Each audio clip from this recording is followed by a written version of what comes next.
has much good to still offer this world. Prison time should not be given to satiate the public's calls for retribution. If this court sentences Mr. Smollett to probation with a component of community service, I will make myself available to the court and will comply with any orders of the court related to supervision, timekeeping, and project updates if Mr. Smollett were to have the opportunity to work with our organization. Thank you for your consideration. Sincerely, Lauren Caseford. Ms. Walker. Okay, Ms. Walker. Great. These are the last letters.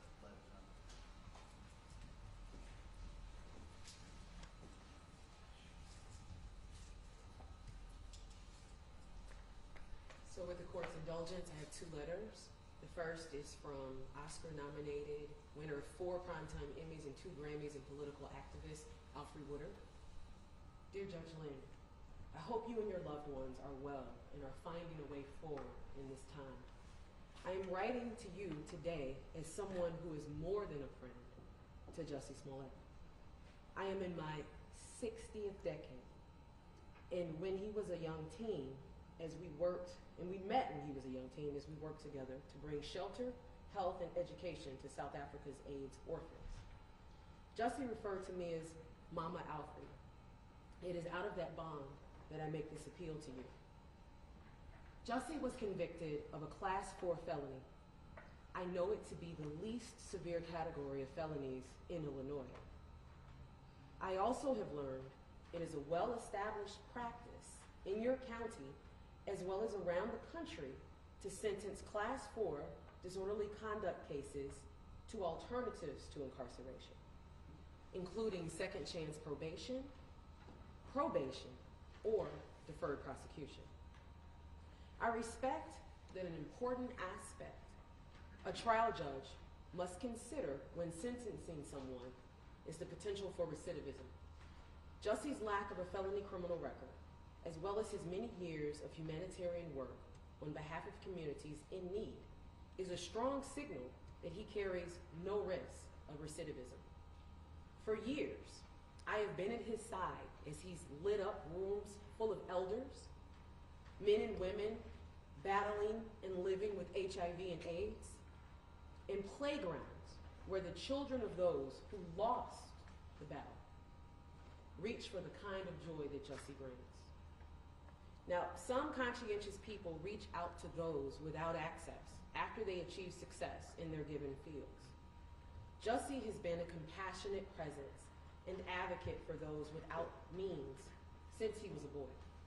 His dedicated work as an artist brought him success and allowed him to bring his natural impulse to be of assistance to an even wider field of effectiveness. Jussie has kept his heart, his wallet, and his schedule wide open to those suffering among us. Judge Lynn, I know you and I are meeting, quote unquote, in a situation that would cause some, quote unquote, mamas to lower their eyes. But I must tell you, I am proud of this man, who I have known to be an exceptionally kind human being. It is an honor to write you on his behalf because I get to sit and think on Jussie this afternoon. It brings up wonderful thoughts. My dear friend Jussie Smollett has been convicted of a nonviolent crime. He never has been, and certainly is not now, a public safety risk. He has carried himself with dignity and self-control throughout this process of the last few years. He has delved deeper spiritually in self-realization to come through a vicious public excoriation that would have crushed or inflamed lesser men. The punishing has been relentless and has left nothing to be taken away. He has already paid a professional and personal price that few in real power have even for crimes against the health and safety of millions. Through it all, Jussie has stood like the good man I know him to be. Bottom line, if he is incarcerated, I fear for his safety. I fear for his safety. Judge Lynn, I've heard you characterized as a fair man. It is your fairness and your discernment that my hope is relying upon in this matter. You hold the keys to the freedom and the future of a great giver, Jussie Smollett, to keep his commitment of bringing joy and hope to people whose everydays depend on that healing. I beg your leniency. Sincerely, Alfred Wooden. So the last letter is from Derek Johnson, who is the president and chief executive officer of the NAACP. Dear Judge Lynn, I write today in my capacity as president and CEO of the NAACP. Formed in 1909, the NAACP is the oldest and largest civil rights organization in the United States. In this nation, Black people are incarcerated at more than 5 times the rate of whites and frequently receive disparate sentencing. In Illinois, Black defendants convicted of a felony were more likely than white defendants to be sentenced to prison at a 57% and 39% rate, respectively. A mainstay of our organization continues to be advocacy for fair treatment of persons of color by the criminal justice system. This brings us to the subject of the upcoming sentencing of Jussie Smollett. It would be an understatement to say that an inordinate amount of attention has been given to Mr. Smollett's case. This case involves no drugs, no theft, no sex, no property damage, and no physical injury to anyone other than the defendant. Despite the attention paid to it by the media, at its heart, this case involves a low-level, nonviolent offense. We urge the court to keep this truth in mind when sentencing Mr. Smollett. By way of background, Mr. Smollett has an extensive history in civil rights advocacy and philanthropy.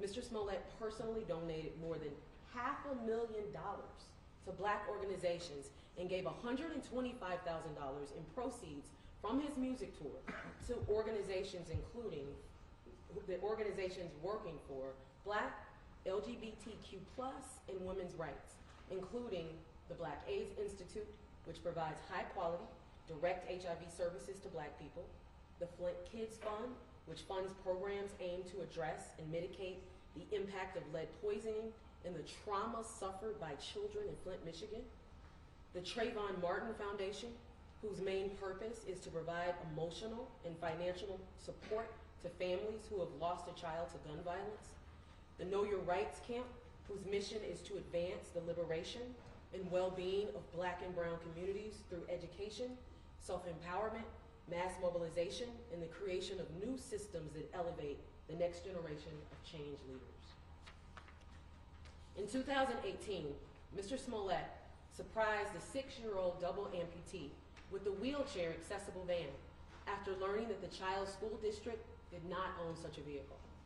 Mr. Smollett has been a recognized supporter of the Human Rights Campaign, a civil rights organization that strives to end discrimination against LGBTQ+ people and realize a world that achieves fundamental fairness and equality for all. Lest there be an argument that such donations and activities were made as a part of any PR damage control, such acts all preceded the 2019 events that resulted in charges being brought against Mr. Smollett. In 2018, after learning that Bennett College, an all-women's HBCU, which stands for Historically Black College and University, was on the brink of losing its accreditation, Mr. Smollett and his brother helped the institute raise the funds needed to retain accreditation. In fact, the college needed only $5 million. Mr. Smollett and his brother led a campaign that was so successful it raised $8 million. Mr. Smollett's civil rights work began when he was a child who served as an NAACP youth volunteer. In 2016, Mr. Smollett won the Chairman's Award at the NAACP Image Awards. The Chairman's Award is given in recognition of individuals who have committed themselves to acts of public service while using their platforms to create effective change. In short, Mr. Smollett has demonstrated a long-standing commitment to helping others. We believe that incarcerating Mr. Smollett would be solely punitive and would serve no purpose. As this court may know, in 2015, Illinois Governor Bruce Rauner created a criminal justice task force to identify areas of the criminal justice system that could be reformed that would result in a 25% reduction in the prison population by 2025. One such proposal for reform was reducing the incarceration rate of persons convicted of Class 4 nonviolent felonies.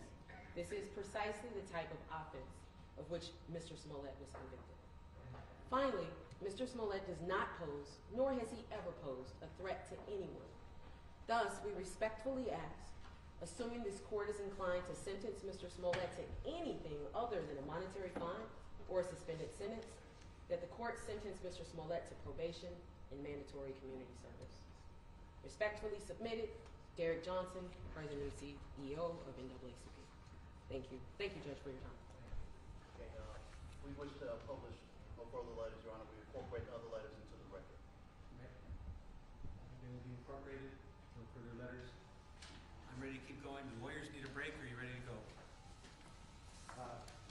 Maybe, can we have a short break, Your Honor? Yes, sure you can. Yes. Very short, 5 minutes. 5-minute recess.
We are back in session.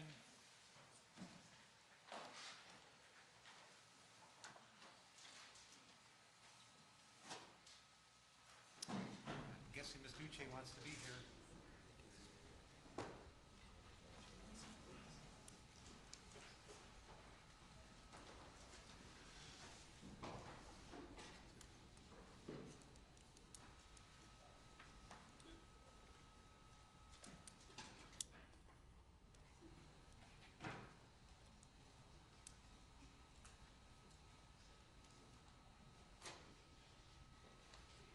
Okay. Thank you, everyone. Mr. Webb, I will hear from the Office of Special Prosecutor, arguments and aggravation. Thank you, Your Honor. As Your Honor knows, this is the sentencing phase of the case where we, from the Special Prosecutor's Office, get a chance to kind of sit back and reflect with the court for a bit and talk about whether there are aggravating special circumstances in this case that we want to call to Your Honor's attention so you can consider or focus on them if you choose to in rendering sentence in this case. There are three. There's three I want to talk about. Number one, I do want to talk about the underlying serious criminal misconduct that Mr. Smollett engaged in and that he was convicted of by a jury after they heard all the evidence, and they, the jury, made the decision that he was guilty of 5 felony offenses. I want to talk about that. We've heard a lot about that in this sentencing hearing, a lot of talk about how it's kind of a low-level thing, not a big deal. I want to talk about it. Number two, another aggravating circumstance that I think is a big issue is that during this trial, Mr. Smollett made the choice, sitting here in front of a jury, listening to evidence, he decided to beat the case and go in front of a jury and take an oath to tell the truth and decide to lie to them, and lie to them for several hours. It was an effort to obstruct justice in this courtroom, to try to convince a jury to ignore evidence and accept his lies, and they didn't do it. They rejected it all, and after, 2 or 3 hours of deliberation, found him guilty of 5 counts. So I want to talk about that. The third is the issue of contrition. As far as I know, as I stand before Your Honor, in the 3 years that this case has been pending, 3 years, Mr. Smollett has never made any statement, publicly or in a courtroom or in a court pleading, to ever accept any acknowledgement that he's responsible for what happened here, to admit that he in fact engaged in wrongdoing, to apologize for making mistakes. None of that has happened. Not a single act of contrition has happened so far in this case, and I at least want to talk about that as a third factor. Let me go through them one at a time. On the first one, on the seriousness of misconduct, I know we've heard a lot about this, and it's a low-level offense, but I want to talk about it in a minute, because what I believe, if you look at the evidence that was introduced during the trial, what you see is that Mr. Smollett actually engaged in a very well-thought-out plan, a calculated plan, for him to fake a hate crime to benefit himself because he's black and gay. He made the choice. He didn't want to fake an automobile accident. He made a choice. He wanted to fake a hate crime to benefit himself because he's black and gay. And he then made a choice. He made the choice to falsely report it to the Chicago Police Department because he wanted public attention to it. The only reason, the brothers had nothing to do with that decision. That was Mr. Smollett's decision. He actually wanted public attention, called to the fact that he was reporting a hate crime. He wanted it to be made public, and that's why he reported it to the Chicago Police Department. He's the one that made that choice. Remember, he actually, when he planned out the fake attack, he wanted it to be put on a camera. There was a police camera overhead near his apartment building. He wanted that filmed. In fact, that's why he told the brothers where to do the attack, because he's the one that wanted a great deal of public attention, called to this because he thought he would benefit from it. And then he made the decision. It wasn't like he sat down with a policeman for 10 minutes you've heard 5 different police officers testify in detail. He spent hours talking to police officers, going through details that were all false, to convince them that there really was a real hate crime, and he lied to them over and over and over again. And the idea that lying to law enforcement, taking their attention away from other crimes and criminal activity in order to benefit himself is some type of low-level, insignificant activity, I respectfully reject that as not being consistent with the evidence. And, respectfully, to what I heard from others here today, there were consequences to others of what he did. And that's something the court is allowed to take into consideration. What Mr. Smollett did in this case is he denigrated, degraded true hate crimes, and he marginalized the people who are true victims of hate crimes. That is what he did. And he did that knowingly. He knew exactly what was going to happen. He didn't know he was going to get caught, but by what he did here, he's the one that made a choice that resulted in true hate crimes being denigrated, degraded, and true victims being marginalized. We know, in fact, it's in the Chicago Police Department report, that the hate crime victims of hate crimes are frequently minorities, whether it's based on race, religion, or sexual orientation. And studies show that that group of people are reluctant to report criminal activity to police, hate crimes to the police. And that was discussed in the Chicago Police Department report. There are studies that support that. It takes a tremendous amount of courage on behalf of someone who's been truly victimized of a hate crime to have the courage to come forward, to go through the process of reporting it, to go through our criminal justice system as a witness. It takes courage. And what Mr. Smollett did in this case clearly would have a marginalized, discouraging influence. It hurt the effort to have people come forward and report hate crimes. And that was wrong. That is serious misconduct and a serious consequence of what he did. And he did it in 2019. And if I want to go back to that time period, that's a time period where there was a lot of racial tension, divisiveness. Hate crimes were becoming far too common, and police were accused of not paying enough attention to it. And that society was trying to find a way, at least this is my view, of trying to find a way to make it clear that that needs to be reported. Hate crime needs to be addressed by law enforcement machinery in this country. And what he did, what Mr. Smollett did, to marginalize that, to discourage people from coming forward, I respectfully suggest is wrong. And that and it was a normal consequence of what he did in order to benefit himself. Remember what the facts are. He made the choice in January of 2019 he felt that Empire was not paying enough attention to a hate letter about him that came to him, and he wasn't getting enough attention. And he decided to fake a hate crime to benefit himself. He wanted to benefit himself. That's why he did it. And he hatched the plan, and Your Honor, he did it all. Nobody else did any of this. And I know you know the facts, but he did it all. He planned everything out at that time. He recruited the brothers. He went forward with this plan, and even to the point of trying to work out where they would actually do a dry run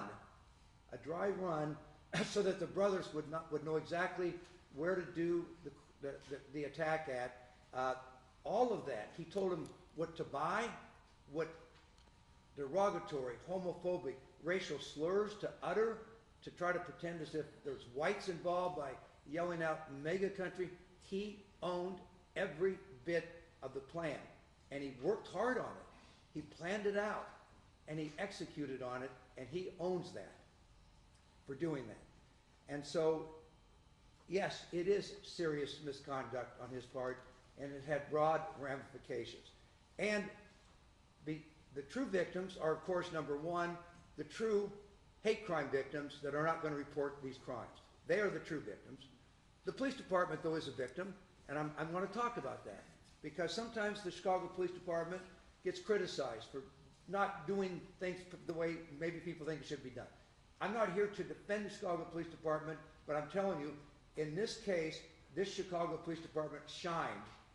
When this, and then we hear in this courtroom, the police department paid too much attention to it. They shouldn't have they shouldn't have spent so many hours investigating this misconduct, and they argued last night in a filing with Your Honor, they argued, well, we shouldn't have to pay restitution for all that because the police department spent too much time on it. My Lord, I wonder what would have happened if the Chicago Police Department took this hate crime, which on its face, by the way, is a heinous, serious, awful hate crime. Awful. Ropes, lynchings, gasoline. It clearly called out for a thorough investigation, and that's what happened. And we put 5 police officers on the stand. They testified in great detail to the 4 different occasions when Mr. Smollett lied to them. They described in detail 3,000 police hours, Your Honor, were devoted to this case instead of being devoted maybe to solving homicides or other cases. And therefore, Your Honor, I believe that the effort of the Chicago Police Department here, and when you look at the evidence, the fact that this police department within, I think, 15 days figured out what happened here.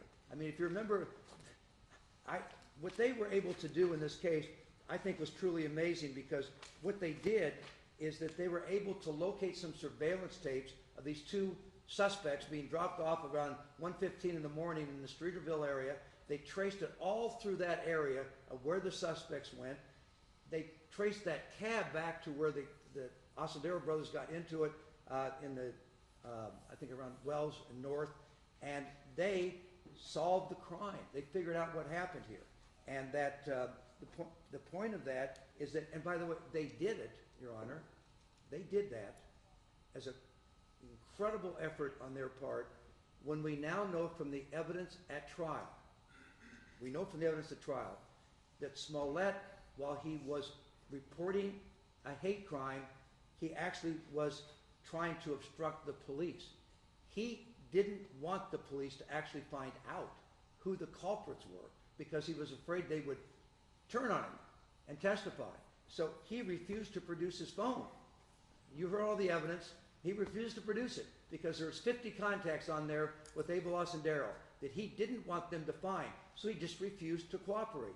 Number 2, he refused to let the police look at his Northwestern medical records the day that he reported the crime, because he knew that he wasn't seriously injured, and that would not support his argument about the attack. So he refused to cooperate. And then he wouldn't even do a 3-second DNA swab when he had reported this, and reported that the rope may have the DNA on it of these culprits.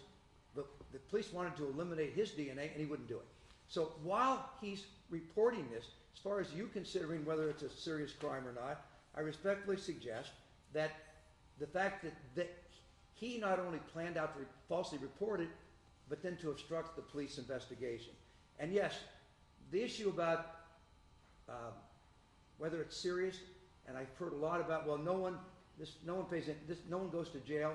That's not true. Every case, Your Honor, if anyone knows better than you, each case is decided individually. But I did go out and do some research because I was curious about all this stuff I've been hearing that, well, no one goes to jail for this. That's just not true, by the way. There was, in fact, I think there's 6 cases in the last 5 years that we found in the research of people in Illinois going to jail for this very conduct of falsely reporting crimes to police. It is a serious course of criminal misconduct to do it. It's a felony, and I think there was one decided by appellate court 4 months ago, which involved reporting to the police that the person was hit by a police car when they weren't.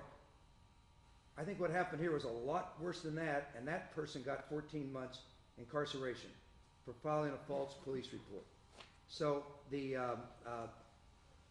so yes, I do believe that this conduct is serious, and I respectfully suggest it's an important factor to consider. Aggravating factor number 2 is lying under oath. I'm not going to go through it. Your Honor heard the testimony. He made a choice. By the way, I'm a defense lawyer, Your Honor. Yes, we all get choices to be made, and defendants can make choices. But he made the choice. Mr. Smollett made the choice that he could deceive that jury and went on the stand and lied to them about so many different things. I'm not even going to, I was going to summarize some of them, but I don't even want to. I don't need to. You heard what happened during the course of the trial. Testimony that he went out and at 2 o'clock in the morning to buy eggs from Walgreens when the Walgreens was not even a 24-hour Walgreens. It was a ridiculous story. The fact that one of the attackers is white and he didn't even know who attacked him was ridiculous. The fact that the brothers had no foreknowledge and just happened to stumble over there into a street or bill that they didn't live in and were happened to be there at 2 o'clock in the morning when he was out going through that in that stairwell. All of that were intentional lies. And by the way, people do not, that going in front of a jury and deciding to lie under oath to see if you can beat the case and obstruct justice is a serious course of criminal misconduct that I think should be taken into consideration. I also will tell Your Honor that the issue of lack of contrition here, I do think is an important issue, and Your Honor can decide how much to give to that.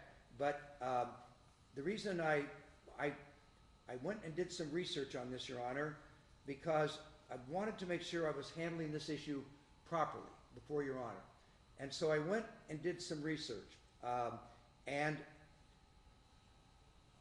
the Illinois Supreme Court has made a big deal out of the fact that sentencing judges absolutely can consider that someone has shown no contrition whatsoever, particularly after they have been convicted of a crime. Now it may be, it could be here when I'm done talking, Mr. Smollett will speak to the court and explain how he's accepting full responsibility for his criminal misconduct.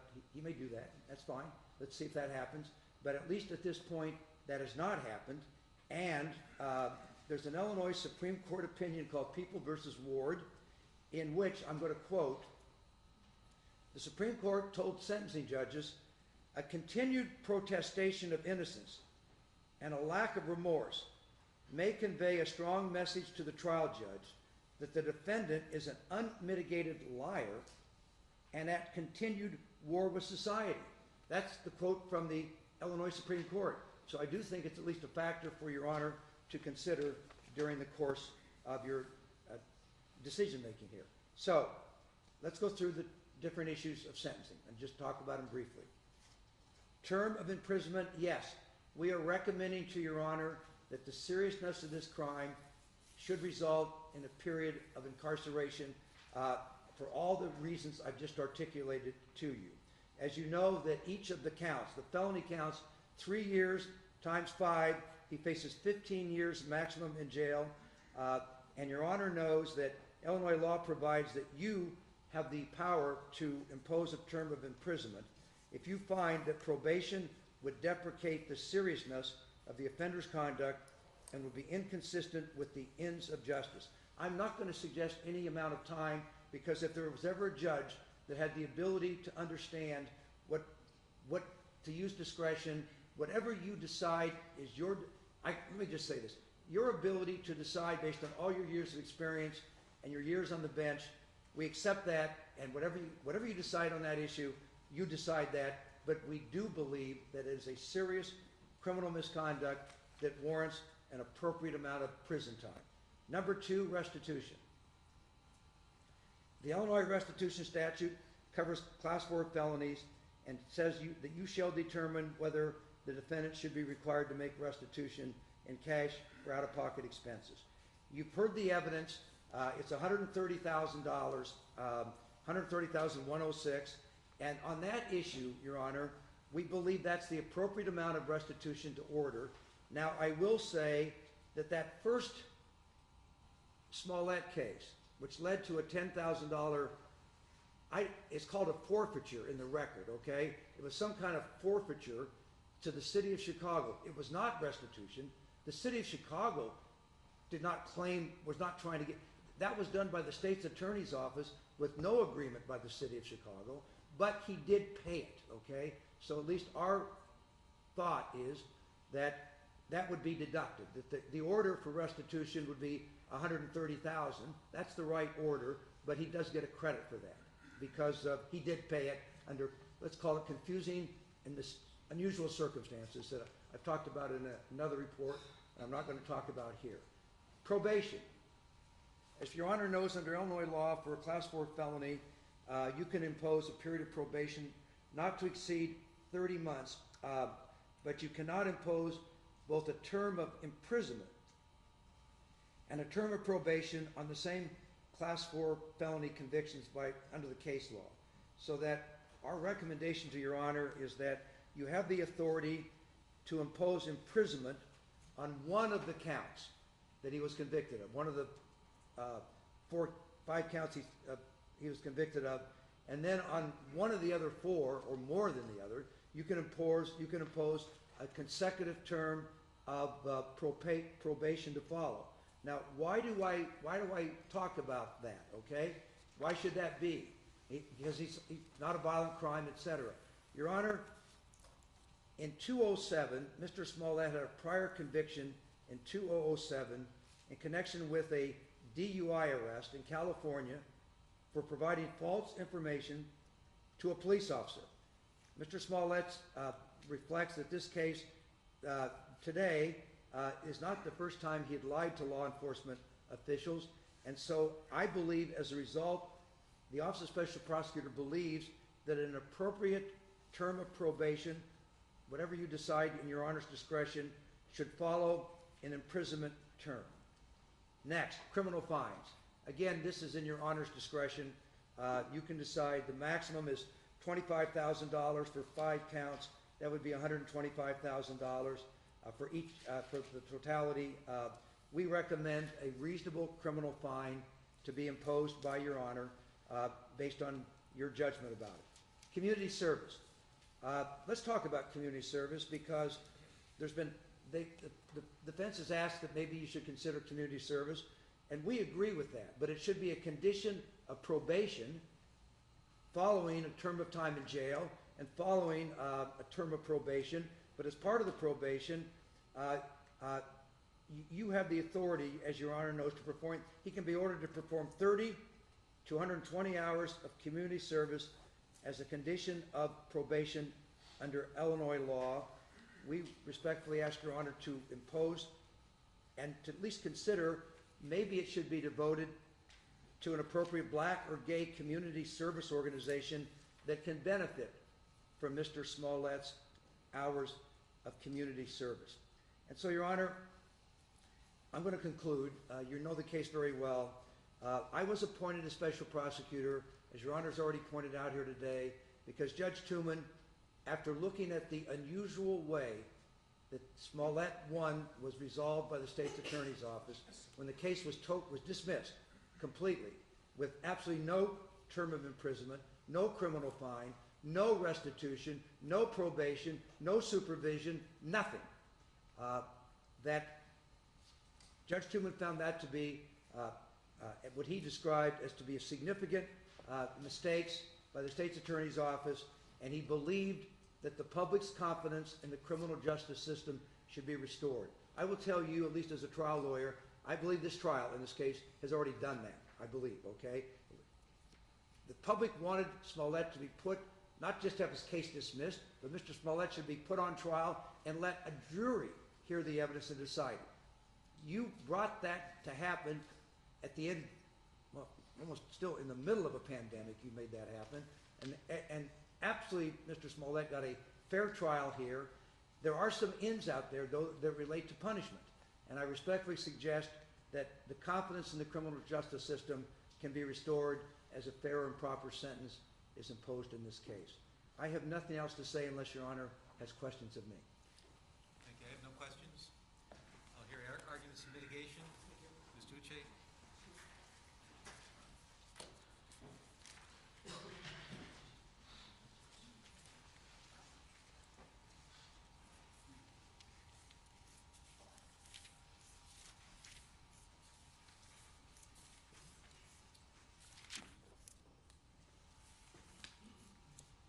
Mr. Webb, Judge Lynn, may it Counsel. please the court. Judge, the defense is respectfully asking that you, as a starting point, consider the following. The extraordinary media publicity surrounding this case, the intense negative backlash against my client, Mr. Smollett, the significant negative impact that has had on his career, his livelihood, his family, who has been in court all the time, and perhaps more importantly, his reputation. All those things taken together in of themselves are not just extraordinary, are not just unique, but indeed eternal enough punishment, and some will argue more than enough punishment for a low-level Class 4 felony in this state, and I dare say in any state in the union. I begin by quoting a judge. I am trying to treat this case more like other cases, not differently than other cases, but more like other cases. That was you, August 26, 2021. You made that statement to us while we were discussing jury selection and procedures. And so I begin by asking you to treat this case like any other low-level Class 4 felony. Somehow this case has turned into a sheep in wolf's clothing, a misdemeanor dressed up as a felony, essentially. And how do I know this? Mr. Webb spent the entirety of his argument talking about the time wasted by the Chicago police force, time wasted by the city of Chicago. He also spent time talking about the impact this could have on the LGBTQ community. But there are problems with that, of course, Judge. Because I searched the disorderly conduct statute, the entire team did, and I was searching to see if there was any aggravation or enhancement ladder that our legislature in Springfield put in place for Class 4 disorderly conduct. Did they meet during the discussion of the bill that they passed to say anytime anyone wastes more than $30,000 of resources, it becomes a Class 2? Anytime anyone wastes more than $500,000 of resources, it becomes a Class 1 or maybe a Class X. No, it's not there. I searched for it. But what we do have is an enhancement ladder that does exist in the disorderly conduct statute, and it's right here. If you call falsely 911 or the police to claim that there's a bomb threat, any terrorism-related issue, you get a Class 3, and that's the only enhancement ladder. And I trust that our legislature has the common sense to think about time wasting and money, but it's already infused in the Class 4. That's the whole point of a Class 4 disorderly conduct. Mr. Smollett is not being accused of screaming fire, fire, or bomb, bomb, bomb, which will cause a public safety concern. That's why the legislature put that in there. Because they were thinking of a situation where someone comes into a movie theater, screams bomb, and there's a stampede and people could possibly die. So there's a public safety concern infused in that enhancement ladder. They did not think about money or time wasted because it's already in the statute, it's already accommodated for in the Class 4 statute. And we know they think of these things when you look at the statute, the armed robbery statute. If you rob someone with a gun on top of the Class X enhancement, what happens? You get 20 years added to your sentence. You rob someone with a gun and you discharge that gun causing great bodily harm, what happens to you? 25 to life, enhancement on top of the Class X. Even down to your basic speeding laws. You're driving 26 miles per hour over, now Class B misdemeanor. You're going 35 miles per hour, it's now a Class A misdemeanor. The legislature thinks about this thing. Mr. Webb and OSP wants you to legislate law that doesn't exist in our statute, and that is not for the courts. The $130,000 they talk about, well, there are problems with it. We can't take it at face value. Judge, you have the victim impact statement in front of you. If you look at the first 2 pages, there are no dates on that. If you look at the second 2 pages, highlighted are entries with dates, and only 4 of those entries are before February 15, 2019. Why is that important? It's important because on February 15, 2019, the Oshundaya brothers, according to testimony, confessed allegedly to this incident. And that was the day detectives let them go and began the investigation on Mr. Smollett. So why do we now have charges, most of which are after 2/15?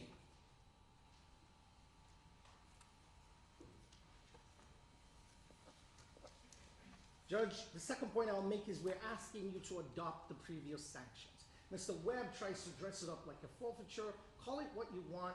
Mr. Smollett was fined $10,000. Black Law's Dictionary, that's a fine. You can't punish a person twice.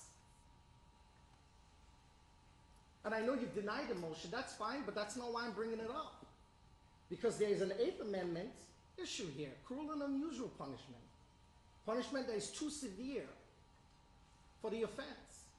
And how do we know this is too severe? Assume, or the jury found him guilty, okay. But Smollett won. To 2019, they made him pay what? $10,000 fine, which has never been returned to him. The sovereign of the state of Illinois, through their agent, the Cook County State's Attorney's Office, said, Mr. Smollett, we're taking your $10,000 bond, we're giving it to the city of Chicago. Bye-bye, he's never seen it. That is a fine. Then they made him do community service, which he cannot undo unless we had a time machine. So those 2 things are punishments that has been meted out to him. Sanctionable steps. And now Mr. Webb has come here to ask you, on top of those 2 things which he cannot undo, nor can anyone. You can deduct it all you want from the fines or the restitution. It's still a fine that occurred. They're now asking you, on top of those 2 things, we want you to give him community service and jail time. He doesn't say how much jail time. And jail time. And by the way, while you're at it, for the restitution that has no dates on the first 2 pages and the other 2 pages, there are only 4 after 2/15, we want you to give him that too, $130,000. It's overkill. It's called beating a dead horse. And that is not justice. That's retribution. That's punitive. And that has no place in the judicial system.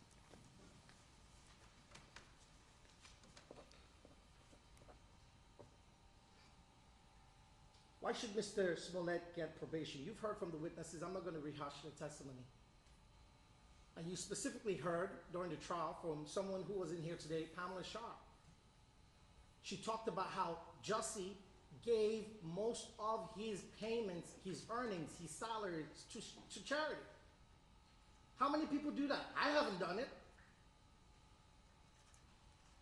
But maybe I've learned something from Mr. Smollett. How many people at the age of 16 were taking a bus to go do community service and charitable foundation work for other people in other countries that weren't even here? How many people do that? Most kids at 16 are playing video games. I did. And that's the type of person we want to crucify for a class 4 low-level misdemeanor type felony and slam him in jail. That's what we do to people like that. When according to the jury, they made a mistake. Lock him up. There's no violent crime, no felony that is above a class 4, alleged. He has no felony conviction in his record.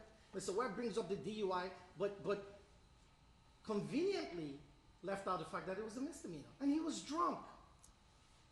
When people are drunk, they say silly stuff. Let's not forget that. And he was 24 years old. He was a young man.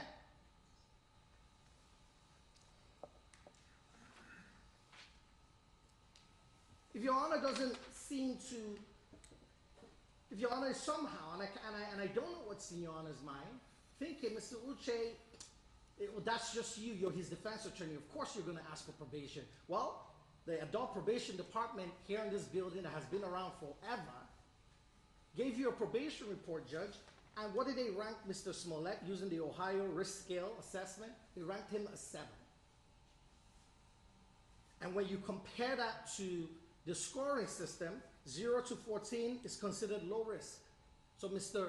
Smollett is not just low, but he's low within the low risk standard. 15 to 23, moderate risk. 24 to 33, high risk. 34 plus, very high. What do they recommend for a low risk individual? Minimal supervision, non-monitoring supervision. That's what they told you. Point 4, there is extraordinary public policy. Mr. Webb got up here and talked about Mr. Smollett's conduct, and that's offensive. He's a black man, he knows. You can't educate him on racism issues. And Mr. Webb got up here and said, well, Mr. Smollett, what he's done, because remember, they're trying to give you an enhancement that doesn't exist. What he has done, Judge Lynn, and this is what Mr. Webb is telling you, is he's now negatively impacted members of the gay community who would not want to report. Where are the statistics? Who said that? We still haven't gone past the part that his case was dismissed and he paid a fine. And that's some serious constitutional issues. But what we do know, statistically, in an era of partisan tribalism and hyper-aggressive tribalism, political tribalism, there has been bipartisan agreement that there is disparate treatment of black men and minorities in the criminal justice system.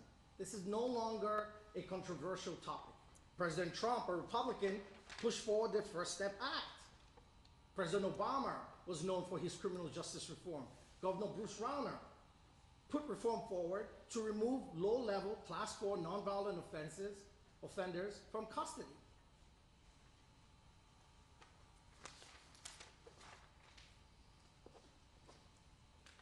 And Your Honor, we have to look at stare decisis, precedents in this courtroom. Your Honor has had multiple Class 4s, and I listed them in what I turned over to you. Some including some level of violence, domestic violence case number 19 CR 0139401. With a prior, he got 2 years probation for Class 4, and I'm sure Your Honor has absolutely every reason to have given that. DUI, serious offense, involving public safety, 24 months probation, case number 21 CR 0059101. And I list a bunch of cases, 6 more, Class 4 felonies. And I bring this up to say, Your Honor has absolutely always been on the right track. And I do not mean to be condescending, I hope I don't come off as that. But this is an important issue. You heard from Tamara when she read the NAACP letter, the Black Lives Matter letter, and the Innocence Project letter. And they all say that there's disparate treatment of black men in the criminal justice system. They get punished harder and harsher for low-level offenses compared to white counterparts. That's a fact.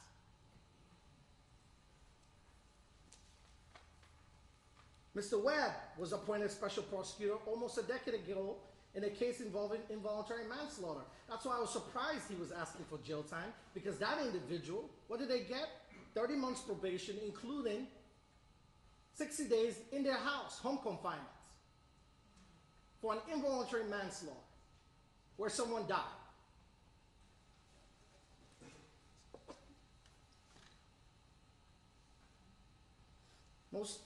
And I showed the statistics, Judge, I put it in the filing that I made.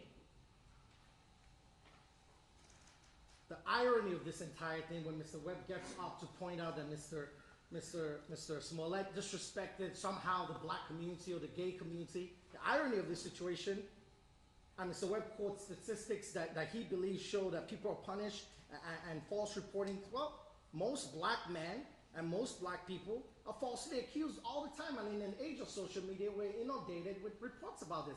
And what happens to those things? They go unprosecuted, underprosecuted, and not prosecuted at all. So why are we jumping up and down and acting like this is a murder case? It's not.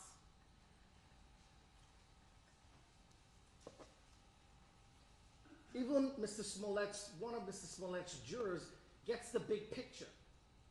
This unknown juror spoke to the Chicago Sun-Times a day after the verdict. What did they say in quotes? "We didn't know what the penalty will be. Are we sending this guy to jail?" she said. The juror said she hopes Smollett gets probation. They were the ones that sat down through the evidence, and even her gets the picture, or he, whoever this juror is. They get it.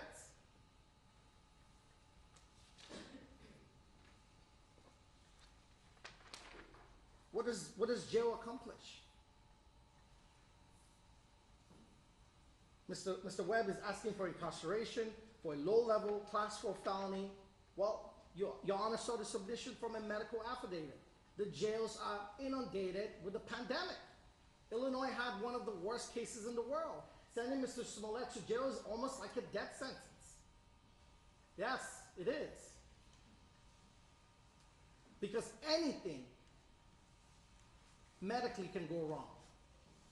And everyone reacts to the COVID-19 infection differently.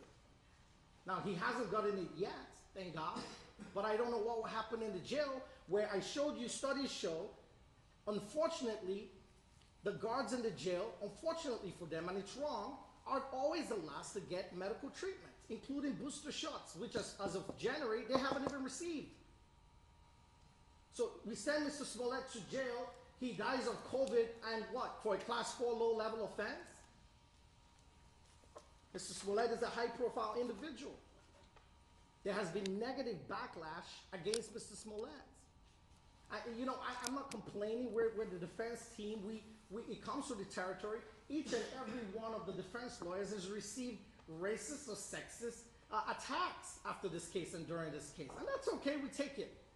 We're defense attorneys. That's what we do.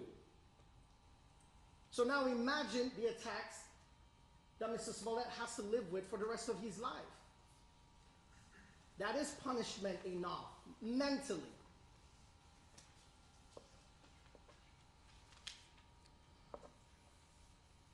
The last point I'll make is public policy. There's public policy against retribution. Politics has no place in a courtroom. The courtroom is a graveyard for politics. And they can get up here and say the pride of Chicago was offended. That's fine. And time and money was wasted.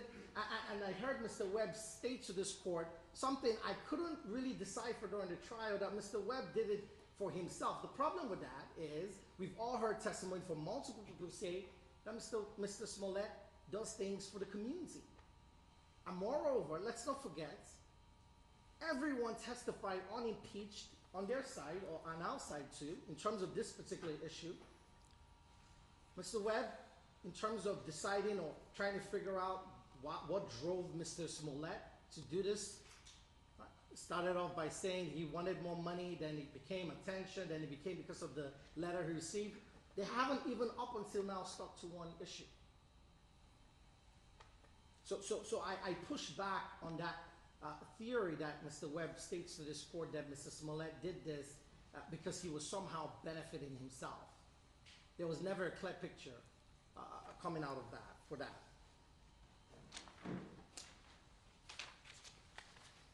Judge, we ask you, at the end of the day, you are the one who decides the sentence of Mr. Smollett.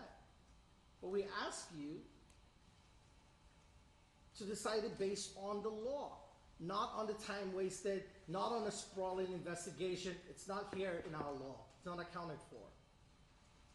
And there are many things you can do to make this a teaching moment. Here's someone that is a star. He's well known, people like him. After this case, or during this case, I doubt that anymore. But at the time, he has suffered. And we see it every day as a defense team. He has suffered, and it's enough. It's really enough. And I'm not asking you, Jan, I'm not in front of you, and I've appeared in front of you on other cases. I'm not here telling you, Judge Lynn, give him a break, let him just walk out and forget about this. I haven't asked for that. I haven't told you to dismiss this case right now in this argument. But I do implore you and I ask you respectfully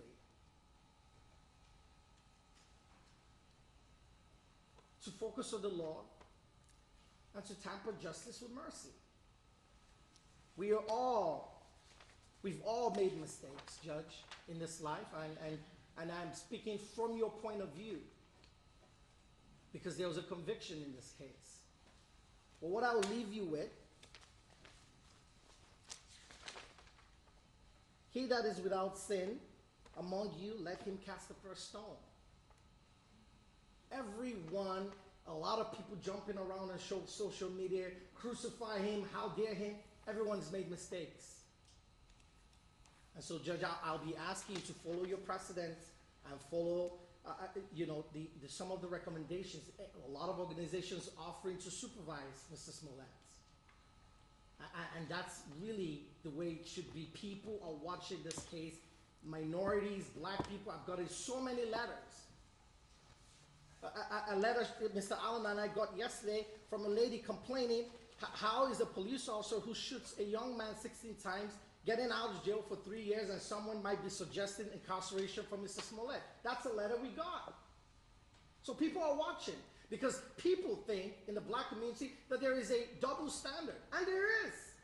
But Your Honor has been one of the few people in the United States in terms of dispensing justice that has stuck to the letter of the law and has treated class 4 felonies the way they ought to be treated. And so, Judge, with that, I submit my client to your hands, and I ask you for mercy at this time, and I ask you not to allow a political stoking to influence your decision, which I know you will never, and I ask you to focus on the law and the fact that there is no enhancement ladder for time wasting and resource wasted. And so, Judge, one more thing I would say, Mr. Webb talked about the restitution. Now, Your Honor has the power to give restitution, and we concede that point at this time. But, Judge, what I would remind you is, if Mr. Smollett has to pay that amount or any amount Your Honor deems fit, he's lost nearly everything. He's had a very negative, significant impact on his career and his finances. So I would just ask that if Your Honor is going to give him that restitution order, you give him some time to pay. And I was shocked Mr. Webb was asking for incarceration, because for a second I wrote out my notes thinking he was going to ask for some sort of suspended jail time, which will in a way be a middle ground. I disagree with it. To say, Judge, maybe you give him a suspended jail time to allow him to pay. If he doesn't pay the fine within 6 months, he gets 6 months in jail. I thought that's what Mr. Webb was going to say, but of course I'm not the prosecution. So Judge, I would ask you respectfully to give Mr. Smollett probation, and in fact I will be asking for no fines based on the fact that he's been fined before. Thank you, Judge Lee. Thank you for listening to me. Mr. Smollett, you're about to be sentenced in this criminal case. Is there anything at all you'd like to say to anyone? You want a break? We'll take a break. 5-minute recess.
more time. Mr. Smollett, you have an opportunity to say something if you'd like to say something, and you have an opportunity not to say something. It's up to you whether you say something or not.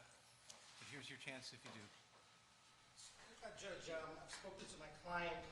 He, as I pointed out and Ms. Glandian pointed out, has very serious constitutional technical issues and many more issues, substantive issues with his case. As a result, I've advised him not to make any allocution based on his appellate rights at this time. Well, you may give him advice, but I need to hear from Mr. Smollett directly because it's his decision. So, Mr. Smollett, do you want to say something, or would you rather not say anything? No, I won't say anything. That's fine. Thank you. All right. All right, we're at the end of the road here. This matter has been pending in the criminal justice system for 3 years, approximately. It's been approximately 2 years on this particular docket. We have an original indictment that was returned by the Cook County State's Attorney's Office. There's a quick dismissal that occurred in this case that caused tremendous consternation in the community, and to this day is a basis of great confusion and misunderstanding and mistrust. In any event, some things happened after the first dismissal, the only dismissal on the case after the first indictment. People were very upset. One person came forward in particular, and that person, of course, is Sheila O'Brien. Sheila O'Brien is a former retired appellate court justice in the state of Illinois.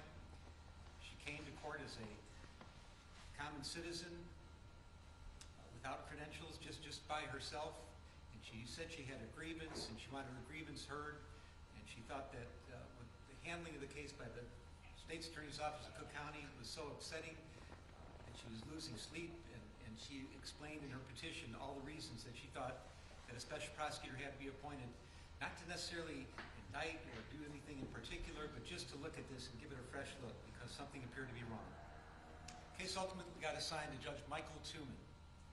And I can say that among his peers, among his fellow judges, Michael Tuman is considered cream of the crop. He's a long-standing veteran judge, been a judge longer than I've been a judge. He sat in this building for many years. He sat on the appellate court of Illinois. He's the current head of the juvenile justice system. He has been a long-standing judge who has a reputation for knowledge, integrity, honesty, and always knowing what the right thing to do is. He took this matter under advisement and hearings were conducted. And after all these hearings were conducted and he listened to both sides, he heard from the state's attorney of Cook County, he heard from Ms. O'Brien, he recognized that there was confusion in the public. There was concern that confidence in the criminal justice system locally here was at risk and may have been damaged, and that the case required a second look. And Michael Tuman, in his wisdom, sought out the proper, what he thought to be the right person to address this. And he identified Dan Webb and the Winston Strong law firm as the people that might be able to take on the task.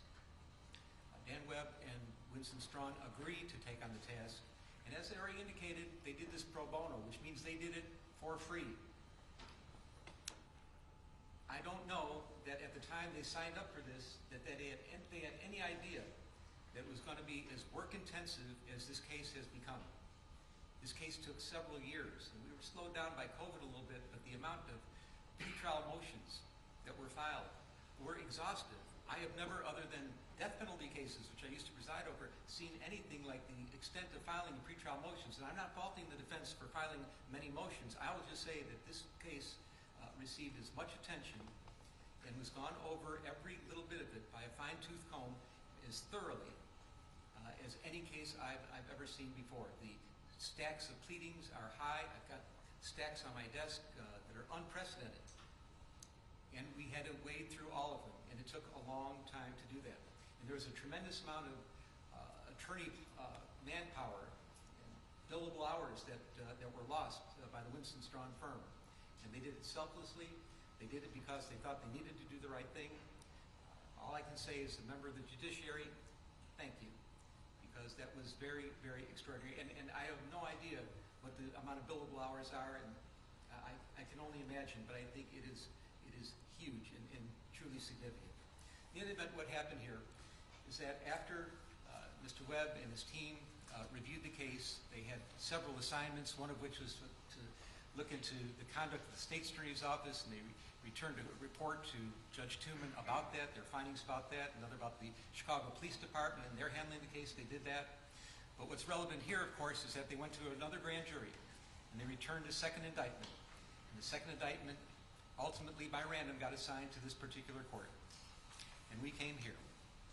We've been here for a couple of years now. Well, the pretrial motions have been resolved. A trial by jury was held.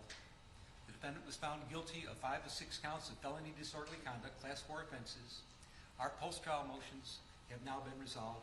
The pre-sentence investigation has been completed, and we're at the final step of proceedings on the trial court level of the criminal case, and that's sentencing. Let me talk first about the sentencing range, because I think there may be some misunderstanding, at least how the court assesses the sentencing range. This is a Class 4 felony. This is the lowest class felony in the state of Illinois. I will note that legislatures throughout the country, in Illinois in particular, have constantly cut into judicial discretion and forced us to have mandatory sentencings under different circumstances. We have to do this and we have to do that, and try to have some kind of cookie-cutter justice. But that does not exist in this case for me. I am left unfettered. Under Illinois law, the range of sentence in this case is as follows. Mr. Smollett is looking at a probationary term of up to 30 months. He can receive time in the county jail as a condition of probation of up to 180 days. He can be ordered to perform community service, ordered to participate in behavioral classes, ordered to pay restitution, ordered to pay a fine. He's also subject to a penitentiary sentence of what I find to be 1 to 3 years. Now there's talk about, well, what about 5 counts? Shouldn't he be at least eligible for a 15-year sentence?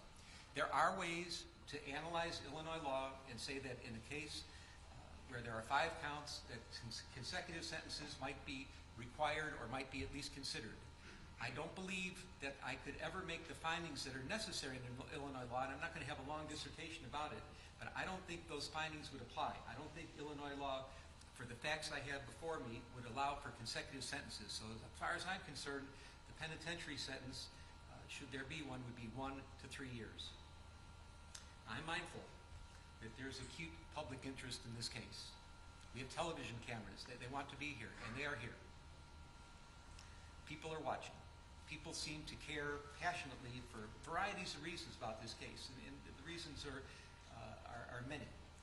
And let me be clear that the sentence that I put down today and render down to Mr. Smollett is not in any way, shape, or form to assuage any public sentiment in any form at all. I'm listening to things that were brought to me in court today, people that have participated in the aggravation and mitigation portions of the presentation today, but this is not for the public. The sentence that's going to be rendered today is going to be strictly for Mr. Smollett. It's going to be fashioned for him. And when a judge sentences somebody, and I've been doing this for quite a while now, you have to look at both the crime that was committed and the person that committed it. How did the person get here? Who is this person? What is the crime? You put them together, you look at the sentencing range, and you try to find something that is just and fits and makes sense and that is right. And that's what we're going to do. Let me tell you, Mr. Smollett, I know that there is nothing that I will do here today that can come close to the damage you've already done to your own life. You've turned your life upside down by your misconduct and shenanigans. You've destroyed your life as you knew it. And there's nothing that any sentencing judge could do to you that can compare to the damage you've already caused yourself. So who is Jussie Smollett? Who are you? And how, out of all people in the world, did you get to be here, sitting in the courtroom in Chicago at a sentencing hearing, convicted of faking, hoaxing, racial and homophobic hate crimes? How in the world did this happen? Well, there are ironies in this case, and the ironies are many and they are profound. And I'm talking about the testimony I heard under oath from Mr. Smollett, corroborated in large part by the pre-sentence investigation. Mr. Smollett chose to take the witness stand, which of course is his right. He took an oath and he got on the witness stand, and the first thing he did was to introduce himself to the jury. He wanted the jury to know who he was, where he came from, what he was about. And I heard it on the witness stand, and I heard it corroborated today by the witnesses that came and testified on his behalf. There's no question, Mr. Smollett was born into a mixed-race family. His mom is an African-American woman. His dad was a white Jewish man. There were 6 siblings. And if you can say anything about this family, and we're talking about a very, very tight-knit family, a village that was always in sync with each other, that cared about each other, was completely, wholly supportive of each other, you know that this family knew about matters about social justice more than anything else. That's what the family stood for. It is part of the fabric of their existence. I know that Jussie Smollett grew up knowing to be sensitive to matters about racial discrimination, any kind of discrimination, any kind of social injustice. And as a matter of fact, I'm learning more about it as we're going on in the letters I've been receiving and the testimony I've heard today. He's been doing this all his life. He doesn't just talk the talk, he's walking the walk. He's out there, he's advocating. He's involved in the community. He cares deeply about social justice issues. And for you now to sit here, convicted of hoaxing hate crimes, racial hate crimes, and homophobic hate crimes, the hypocrisy is just astounding. I don't know where to begin. I'll remember one thing that will always stick in my mind, and I've been involved in so many trials over the years, but something happened in this trial that it was remarkable, and it talks about your sensitivity to issues of social justice. You're on the witness stand. You're being cross-examined. Your liberty is at stake. It is your criminal trial. Mr. Webb is winding through some things on cross-examination, and he's going through some social media communications, and whether it was Instagram or chat or text, a little quibbling about that doesn't matter. But Mr. Webb found a line that he wanted to confront you with, and he said, "Didn't you say," and he used a word starting with the letter N, "meet me at this place at this time," and I'm paraphrasing. And rather than just answer the question, which is what a witness is supposed to do and expected to do in their criminal trial, you stopped the proceedings. You said, "Mr. Webb, out of respect for all the African American people in this courtroom, you should not be using that word." And I was amazed, but it showed, and I'm not talking about the parrying and the gamesmanship that may go on between a prosecutor and a witness on the stand. That's not why I'm telling this, recalling this event. But what I'm talking about is how sensitive you were to any kind of slight, that anybody, if the wrong words come out of somebody else's mouth, you're going to get up and speak up and complain about it, and make sure that they know that they're not behaving the way you're supposed to behave. So you know better than anybody else that these are serious matters. They're serious to you. They're clearly serious to you, and as your whole family. And for you to be here now, convicted of these hate crimes, it's just astonishing. Faking hate crimes. So why did this happen? That's a good question. I think that's the question on everybody's mind. There's some conjecture you did it for the money. Frankly, I do not believe that you did it for the money. You were making, the evidence showed, close to $2 million a year when this happened. I don't think money motivated you at all. But the only thing I can find is that you really craved the attention, and you wanted to get the attention, and you were so invested in issues of social justice, and you knew that this was a sore spot for everybody in this country. You knew this was a country that was slowly trying to heal past injustices and current injustices and trying to make a better future for each other, and it was a hard road, and you took some scabs off some healing wounds and you ripped them apart for one reason. You wanted to make yourself more famous, and for a while it worked. Everybody was talking about you. The lights are on you. You were actually throwing a national pity party for yourself. And why would you do such a thing? Why would you, I understand, you crave the attention so much, but why would you betray something like social justice issues, which you care so much about? And the only thing I can conclude is that, and I acknowledge, there are wonderful sides to you. There are very giving and charitable and loving sides to you, but you have another side of you that is profoundly arrogant and selfish and narcissistic. That's the only thing that can be concluded.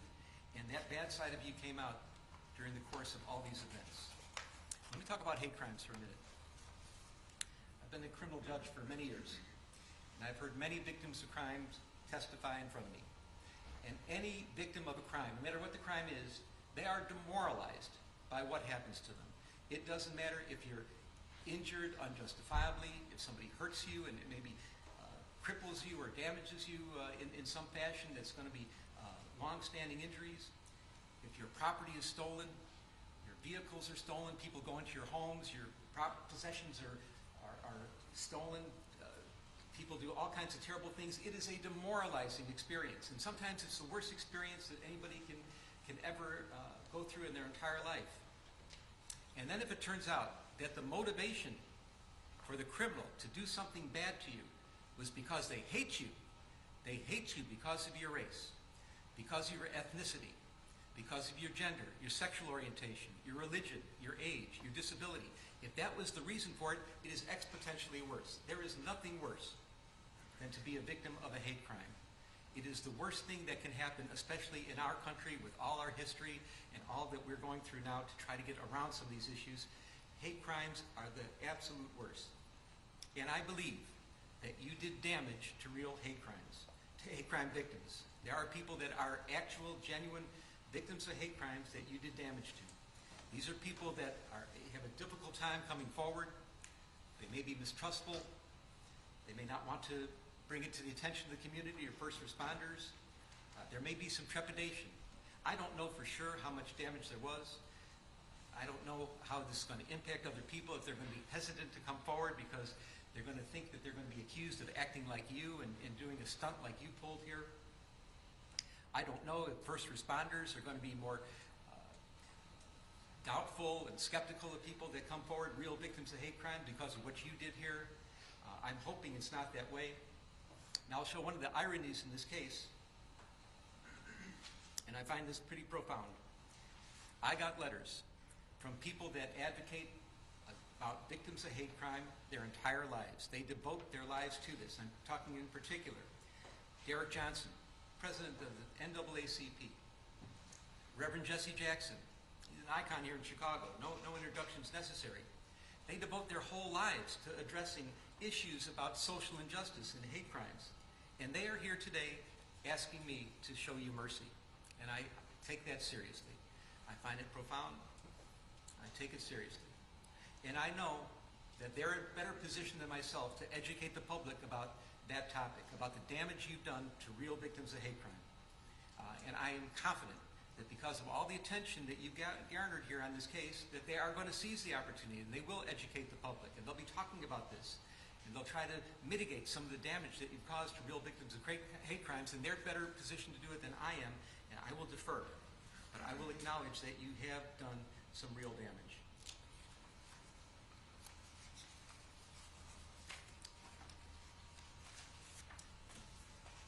I'm going to talk about your premeditation. Again, I've been a criminal judge for many years. And I know that people end up where you are right now, awaiting sentencing on their criminal trial. And how did they get to court? How did that happen? There's some people that wake up in the morning. They have no intention of doing anything wrong. They're not looking to do anything criminal. That's the last thing on their mind. But there are crimes of impulse that happen. Road rage, a barroom fight, bumping into somebody. Words are exchanged that somebody finds insulting. And sometimes weapons are available. And the results can be horrific. And they can be permanent. And people are sitting here and they're wondering themselves, how did I get here? I wasn't looking for trouble. But trouble just seemed to find them. And crimes and impulse. And when I'm saying that I have to put the person and the crime together and try to mix them and understand who it is that committed this crime within the sentencing range, and that's part of my job to do, I consider how the person got here. But this is not a crime of impulse. There are also crimes of opportunity. Walking down the street and somebody they left the keys in the car with the motor running, and they take the car. Or they're in the department store and they see someone put the credit card on this side and they go to adjust their baggage on the other side and grab the credit card. Those are crimes of opportunity. They didn't wake up thinking they're going to commit a crime, but something just looked too tempting to them. They use very bad judgment, and then they get in trouble. They get caught, and here they are. But then there are crimes of premeditation. Mr. Smollett, that's what you are all about here. Crime of premeditation. You did wake up in the morning thinking you were going to do something bad and something wrong. And I know more today about this than I ever did before, that there are some wonderful things about you. And I know how people, they cherish you, and they cherish your relationships, and they cherish the good works that you've done. And they love you sincerely and deeply, and they're not faking, they're not lying when they talk to me about their feelings about you and the good things that you've done. But you had that dark side, and this is what happened here. You premeditated this case to an extreme that's amazing. You wrote a script. The script involved words. You're going to encounter me on the street, yell out empire, N-word, F-word. You're going to hit me. You're going to beat me up. You're going to put bleach on me. You're going to put a noose around my neck. That's a script that you wrote. Now, it's not a good script, especially for Streeterville in Chicago. It's questionable, but it's a script that you wrote. You picked out the actors. You chose the Oceandero brothers. And why did you do that? Because you knew them. You trusted them. They idolized you. You're an established actor in a serious television production of Empire. They were kind of hangers on there. They're trying to get jobs as extras, maybe a little speaking part here and there, but you were mentoring them. You were helping them. They wanted your advice. They would do anything for you. They thought you were one of the greatest people in the world to know, and that you could help them in their careers. They're in great shape. They gave you a little advice about diet and exercise, but they idolized you, and they would have done anything for you. And you chose them because you knew that you could trust them, that they were loyal to you. You paid them advance by check. Not necessarily a good idea, but it was your idea. It was part of the plan that you would pay them in advance, and the check was out there. The check was shown into evidence. That was part of your premeditation. You chose a date. You chose a time. You chose a location. You had props procured. You gave them a $100 bill and had them get the supplies. What are the supplies in this case? Get masks. Nobody should see you. We're going to say that you're white, but obviously the Oceandero brothers are not white. We're going to cover your faces in masks. We're going to have a red hat because that's going to indicate MAGA country. We're going to get a rope that we're going to use as a noose. We're going to procure some bleach. You're going to have the supplies. And then you had all that together, and then you did rehearsals. You picked them up and you did drive-bys. You drove around and around the block. You picked them up in Lakeview in their neighborhood, and some distance away you went to Streeterville where you were living, and you showed them. You're going here, you're going there, and you're going over the lines. You're going over the script with them so they would memorize the script. You're indicating which brother. You're the one that's going to hit me. You're the one that's going to put the noose around my neck and pour the bleach on me. This was planned. This was premeditated to the extreme. And I find that your extreme premeditation in this case is an aggravating factor today. Let's talk about the incident itself. It's all set up. The Oceandero brothers are on board. Your plane is running late. Now you had a chance right then and there to think, okay, I'm really late. I'm 4 hours late. This can't go down. It's freezing in Chicago. We're on the verge of a polar vortex. You might have just thought about it and said, maybe it's not in the cards. Maybe the karma's wrong. I shouldn't be doing this. But no. You double down. You start communicating with the brothers through social media. Now, whether it was by texts or chats or Instagram, public or private, one way or another, you kept in touch with them. And there was some quibbling about the specifics about how you kept in touch with them, but they knew what time you were coming in, and now the time is pushed back to 2 o'clock in the morning in the freezing cold weather. It's double digits below zero at 2 o'clock in the morning. You have to have a reason to be out on the street. And the reason you chose is you come up with the story that you needed to get some eggs at Walgreens at 2 o'clock in the morning. If not that, you're going to go to Subway and get a sandwich and a salad and get something to eat at 2 o'clock in the morning in the freezing cold. You did one more thing. You got the Oceandero brothers. Now they're on board with you. You're using them as your patsies. You have your friend, you get your friend Brandon on the phone, and here's a man, a professional man that's trying to help you in your career. You're not sure what town he's in, if he's in Australia or not, but you get him on the phone, and he's going to be your patsy also, because he's going to listen and be around on the phone to hear that you're being attacked by somebody. Now, he doesn't know what's going on, that it's really not an attack, but he's going to be able to corroborate your story. So you're getting that together. You got Brandon on the phone, you're out on the street, ostensibly to get some Subway, you get some Subway, and you're walking to where this is supposed to take place. Now, the Oceandero brothers, they're getting ready too. And they're doing this because you wanted them to do it on the sneak. No cell phones involved, make sure nobody sees you get there. And what they think is some kind of clever way of getting there, they have an Uber pick them up from their home in Lakeview. They take the Uber to Old Town. It's a different neighborhood. They get out of the Uber and they get into a cab. Now the cab is supposed to go to Streeterville, but not to the scene where this is supposed to happen, a few blocks away. So nobody actually sees them get out of the cab, and this works out the way you want it to work out. So they get there a little early, they're walking around, they're sitting on a bench for a minute, but at 2 o'clock, the time that you said this is supposed to happen, at the place you said it was supposed to happen, at the moment you said it was supposed to happen, they appear. So you're talking to Brandon on the phone, you have your subway in hand, and they follow the script. Hey, Empire, word with the letter N, word with the letter F. There's a scuffle. They pour bleach on you. Brandon's listening to this. They attempt to put a noose around your neck during the scuffling. You're getting a little abrasion and scrape on your face. A car goes by, and the brothers take off. They leave. They never did get the noose around your neck. So what do? You gather your belongings. You get the cell phone. You're talking to Brandon. Hey, did you get jumped? Yeah, I got jumped. I got mugged. Did you hear what happened? You're trying to make sure that he heard the words that were spoken. You grab your food, and you took the noose that they never did get around your neck, and you put it around your own neck. I repeat, you put the noose around your own neck.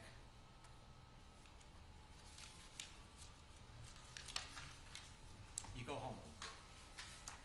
Video footage shows that when you walk into your residence, you have this noose dangling loosely around your neck.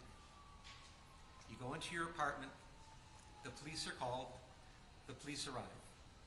The first officer on the scene is Chicago Police Officer Mohammed Beg, in full uniform, the first responder of the first responders. His body cam is on. He sees you. And now he sees that that noose is around your neck, but it's not the way that you walked into the house. Now the noose is up at your throat. You've maneuvered the noose, and you've made it look worse than it was. This is part of your plan. Officer Beg asks a simple question: what happened? And then you start to lie. And you haven't stopped lying ever since. You've been lying and lying and lying about this case, and that's why you're here today. You want to fake an incident on the street, try to get some attention at work, try to have somebody else feel sorry for you. That would never have got you here. The problem was you lied to the police, and you caused all kinds of consternation. You caused a major investigation to take place, which got many people involved and caused great stress throughout the city and throughout the entire community here, and that's the problem. That's why you're here now. Those were the crimes you're convicted of. Not the shenanigans out there, but the lying about it, making it up, and that's why we're here now. You repeated your lies at the hospital. 6 counts were put together. The jury found you guilty of 5 of them. One was a little bit different than the others, and I understand that. Let me say, from my vantage point, and I was obviously here at every stage of this trial, I thought the jury's verdict was accurate, correct, wholly corroborated, but what could only be described as overwhelming evidence of guilt against you for lying. That's the crime you're here for, lying to the police. Well, Officer Beg took this very seriously. He said, that's a horrible thing that happened. And he started the process of police investigation. Detectives got involved. You ended up at the hospital. All things were starting to happen, and this word got out. And you're not just any person. You have a little bit of celebrity about you. You were known in some circles as a very competent actor, a really good actor in a very serious television production called Empire, and people knew about this. And because you're a celebrity, and because you've been so active in all these social justice causes, and this is what is so unbelievable about this case, that you of all people are here convicted of hoaxing hate crimes. You who know better, who are out there in the world trying to be something for the good in social justice causes, that you ended up here right now like this. It's crazy. But you know people in high places, elected public officials. They reacted. You knew mainstream journalists. They reacted. You became the first page, your front page news. You're talked about in the halls of Congress. People are talking about making laws to prevent what happened to you to happen to anybody else. People on mainstream media are decrying what happened. What kind of country is this? How could they do this to Jussie? We know Jussie. He's such a gentle guy. He's the guy that was described to me by all the family and friends that I heard from today. And I believe that Jussie exists. But you use them as your patsies too. They were giving you the national pity party you wanted. They're putting you on the front page. All the attention is on you. People talk about social injustice. Your name was coming up first, which is exactly what you wanted. But you used them. If anything, people in those positions, elected public officials, mainstream journalists, their credibility is everything to them. And you didn't care that you might be damaging it. You did damage to them because, again, there's a side of you that has this arrogance and selfishness and narcissism that's just disgraceful. And your plan worked, of course, until it didn't. We're in Chicago. You lived here for 5 years, working on the Empire show. And you have to know, as well as anybody that lives in Chicago, that Chicagoans, they love their city. They're fiercely loyal to the city, and believe me, Chicagoans know we don't all agree with each other on a lot. There are all kinds of disagreements on what our city should be, what the vision should be for the future. There's even disagreements about what our past was like. But despite all the disagreements and all the things that are not right with Chicago, it's sweet home to Chicago, to the Chicagoans. Chicagoans are fiercely loyal to their city. But Chicagoans have one thing in common that they agree on, that there's no misunderstandings. Everybody's on the same page. And that page is crime is a problem. It is a major problem.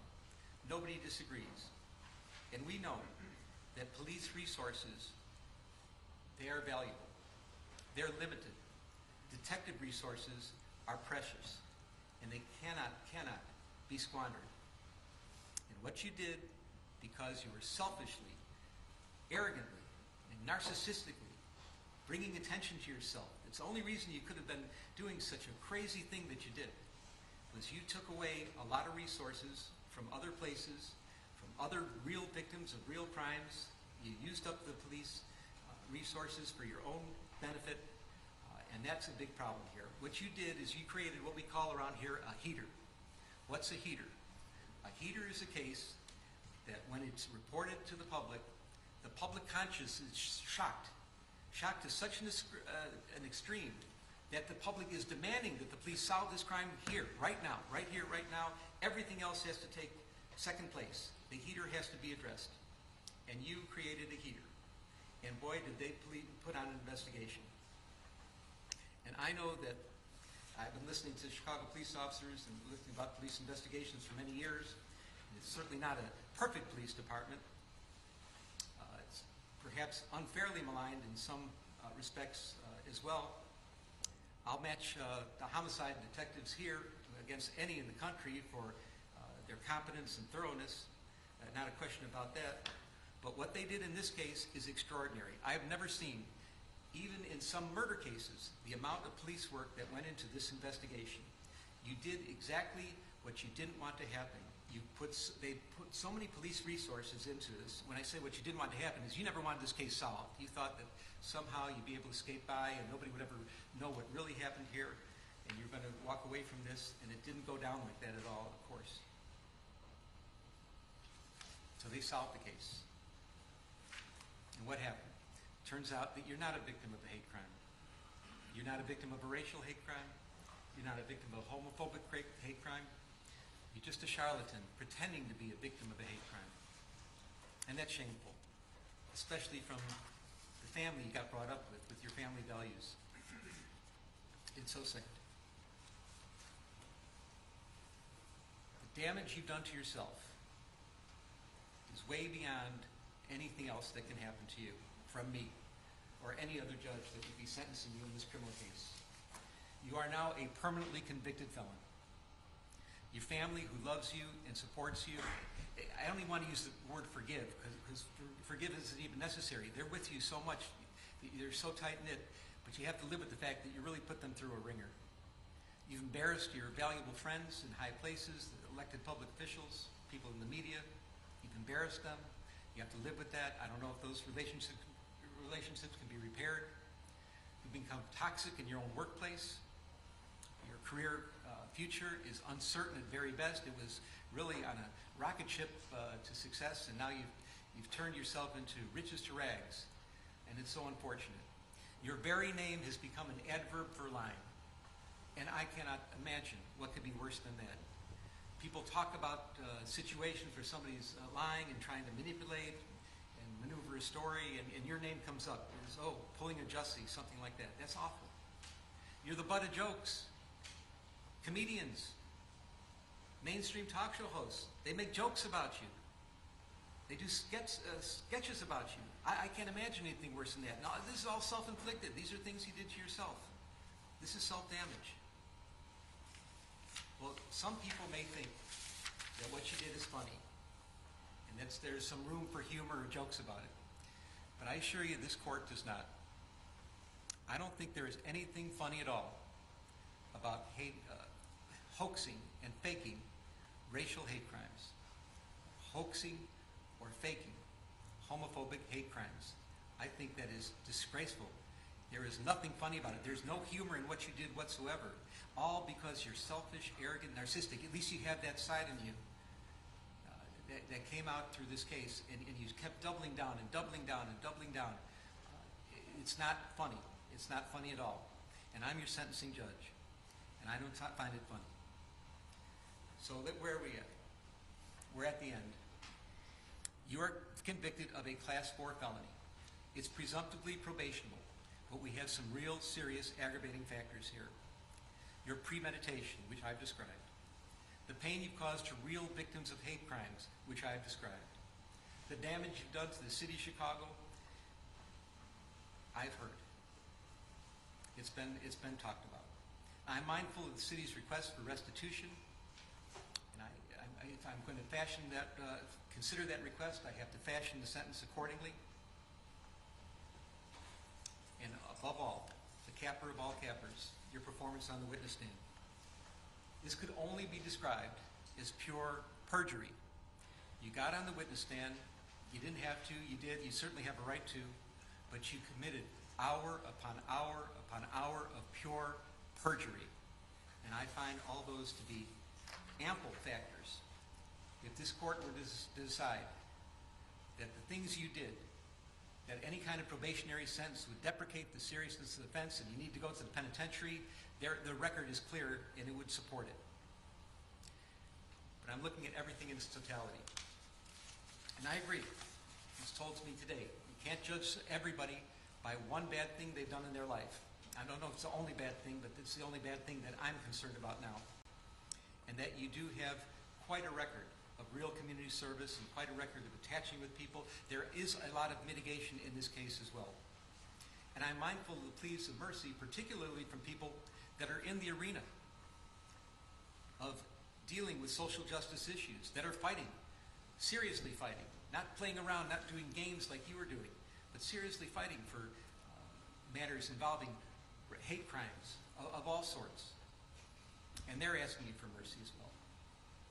So I'm trying to consider who you are as a person, how you got here, how somehow you strayed away from your family values, you let that dark, narcissistic, selfish, and arrogant side come out, and you persisted with it for years on this case.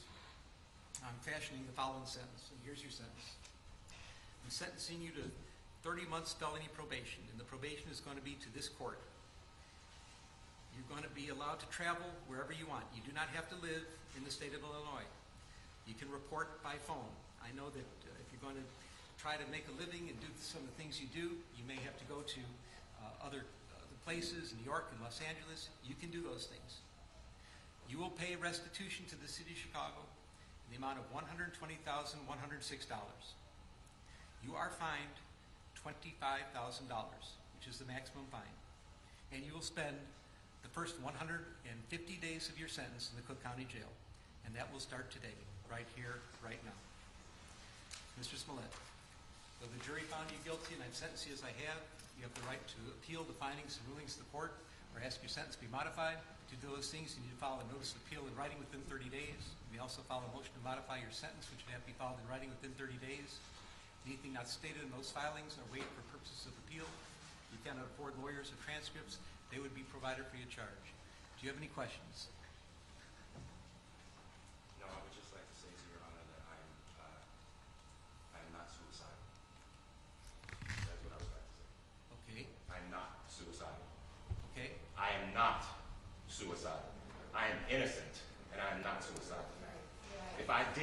means that I stuck my fist in the fears of black Americans in this country for over 400 years and the fears of the LGBTQ community. Your Honor, I respect you and I respect the jury, but I did not do this. And I am not suicidal. And if anything happens to me when I go in there, I did not do it to myself. And you must all know that. I respect you, Your Honor. I respect your decision. Jail time, I am not suicidal. Okay. Mr. Uche, let me inquire, are there any post-sentencing motions you care to present right now? Yes, Judge. Yes, Ms. Bill. The defense would wish to present a motion to reconsider sentence All right. and file it in standard. All right. It is timely filed. Thank you, Judge. And let me say, I've obviously considered the sentence at great length. And it's timely filed, so it's preserved for purposes of appeal. Motion to reconsider sentence is respectfully denied. And is there another, one second, Randy. Anything else? Just a second. Is there going to be a notice of appeal filed? Yes, Judge, we found a notice of appeal. We're going to be emailing it to the clerk right now, to the office. You doing it in standard? And are In you going standard. to be handling the appeal? Judge, as of now, yes. Well, you have to commit to Yes, handling the Judge, appeal. yes, through the yes, appellate we court. found a notice of appeal. All right, notice of appeal may be filed.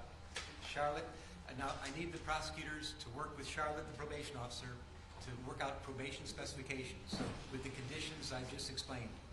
150 days in the county jail, restitution of fines. Oh, and also statutory DNA and costs are ordered as well. That's statutory. So you have to fill out the probation specifications, and I'm going to get somebody to help you do that. But we need to get that done in standard. Your Anything Honor, else today? Yes. Your Honor, if I may, in light of the notice of appeal, we would ask that you suspend the jail sentence in light of the Do what? instance of filing of the notice of appeal. Did I do what? Suspend the jail sentence in light of the notice of filing of appeal. That will be respectfully denied. Your Honor, Yes, Mark. Mr. Lewis. if it can be stayed in light of our notice of appeal. No, I'm not staying. No. The wheels of justice turn slowly, and sometimes the hammer of justice has to fall, and it's falling right here, right now. I'm not staying this. This happens right here, right now. Charlotte? Judge,